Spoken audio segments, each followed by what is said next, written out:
Hey everyone, Everyday Aficionados here with another beer review. Today we are taking a look at Founder's Backwoods Bastard. This one is a wee heavy or Scotch ale, and it's been aged in bourbon barrels. It's a November release, and it is 10.2% ABV and 50 IBUs.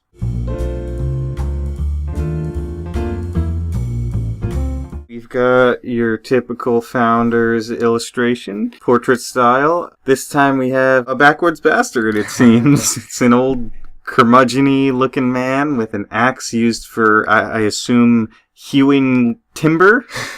Hewing timber and chopping firewood. I absolutely love that picture. To me, that is the Backwoods Bastard. That picture's so perfect. It's great.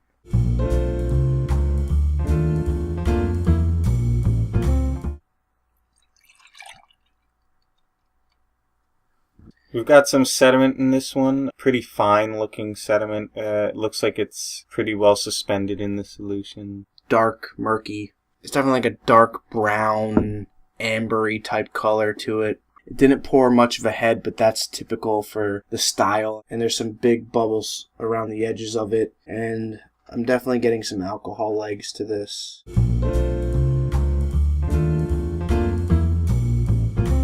It's got like a butterscotch smell to it. There's big caramel in here also. And you do get a little bit of that bourbon barrel characteristic. It comes through in like a oaky vanilla.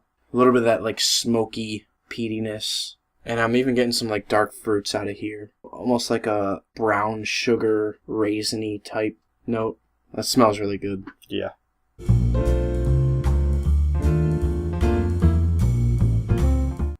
Cheers. Cheers. Very tasty. You get the butterscotch coming right off the bat. It isn't like too butterscotchy though. It isn't like a sickly sweet. Caramel is another really, really big one. I definitely get those bourbon barrel characteristics. It really complements that butterscotch and caramel well with like a vanilla type of oaky.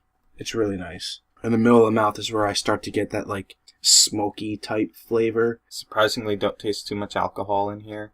And it's not too carbonated at all. There's no carbonation bite, and it's pretty smooth the entire way down. A nice full body also. Medium full to full. There is a slight bitterness kicking around in there. It's got a little bit of like an earthy, spicy note to it also. It's got the spiciness of a Scotch on the back end too, with a slight warming.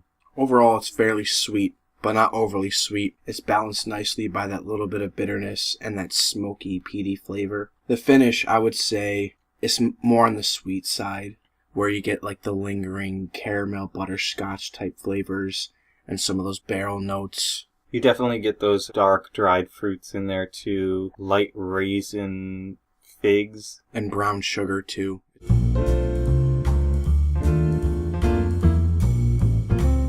We've got 2 empty glasses, and that means 2 recommendations.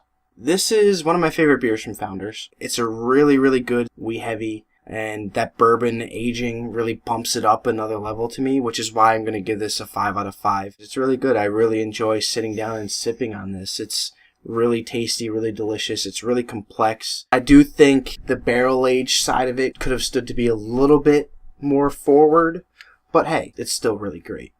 This is, in every sense of the word, just like a full beer. It's smooth. The body is really good. All those tastes blend together so well. It's so great. I would give it a 5 out of 5 as well.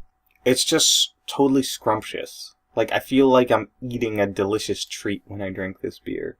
It's a good sipper. It definitely could be comparable to a decent Scotch. If you're a Scotch fan or like a bourbon fan, it's definitely something that would be of interest to you. Especially if you're trying to get into craft beer, this might be a good one to start for you if you're a bourbon drinker or a Scotch drinker. So yeah, definitely give this one a try. Founders, Backwoods Bastard, Everyday Aficionados here. Until next time. See you later.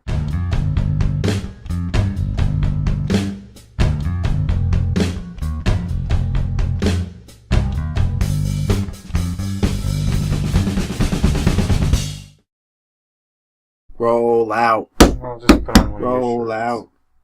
Roll out. Lunch money. I don't know Lunch that. money. I don't know the actual lyrics, but it sounds like he's saying lunch money. That Shawn.